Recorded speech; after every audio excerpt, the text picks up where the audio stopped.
Hello everyone, I'm Avishka. I'm Sankar. And Dagmara. We are the revenue management team for Hotel Grand. In this presentation, we are going to analyze the revenue management strategies that we have used and how they contributed to the hotel's performance in 2016. Lastly, we are going to provide some recommendations for improving the competitive price value propositions of the hotel. Before we start, we are going to tell you a little about our hotel. The Grand is located on the waterfront in Melbourne's central business district. It is a 4-star hotel with 250 rooms, 50 premium and 200 standard. Now let's take a look at our business model canvas at the start of the year.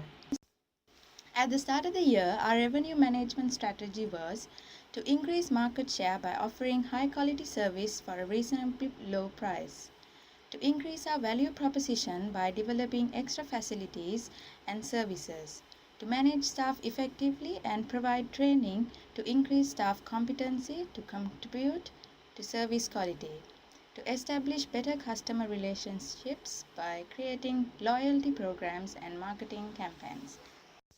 Now let's get started on our management journey. In quarter 1 of 2016, we have forecasted a high occupancy rate as we expect to increase our market share. Although our knowledge of demand, pricing and competition in the market was limited, we have used historical data and decided to increase our prices by only 5%. Through analysis of the historical data, bar standard showed to be the most popular segment. As demand was high, we have increased bar standard rates to $170 so we could maximize our yield. As an additional facility would provide the hotel with extra sources of revenue and add value and quality to the hotel, we have decided to invest $350,000 on a fitness center during the later part of the first quarter. In quarter 1, occupancy was an average of 70%. Revenue per available room was an average of $105. The increase in prices, especially in bar standard rooms, resulted in 3% loss of market share throughout March and a fall in revenue of almost $120,000. This suggests that customers were driven away from our hotel due to pricing. Soon after, we added an extra facility, the fitness center, in order to improve the hotel's value perception and customer retention. Overall, we were satisfied with the room's performance for this quarter, as we were amongst the leaders in the market in terms of revenue and occupancy rates, which was our main focus. In the second quarter, we decided to keep the room forecast unchanged, in accordance to the historical data and its demand. We increased the tour group's room rate by 15%, as there was a higher demand for this segment during this period as opposed to the last quarter. The occupancy for this segment increased and so did the revenue from this segment.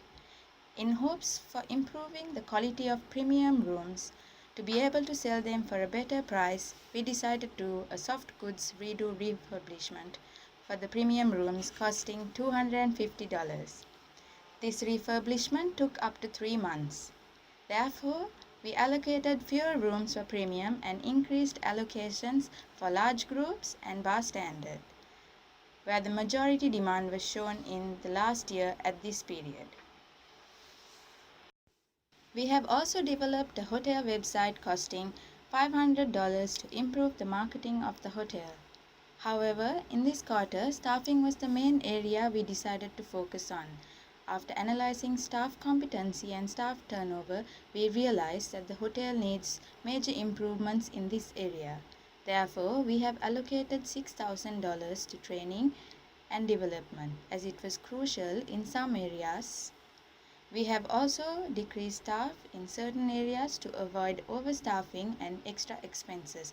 For example, we have allocated $250 worth of training to the food production attendants, beating staff turnover and increasing competency by 65%. Due to changes we have made, our occupancy gradually increased in the first 2 months, especially on the weekend to 78.55%. By the end of June, occupancy increased by 10%. The revenue by the end of the second quarter increased to $1.13 million. Between May and June, there was a marginal increase in revenue of 7.63%. This was contributed by the development of the fitness center in the first quarter.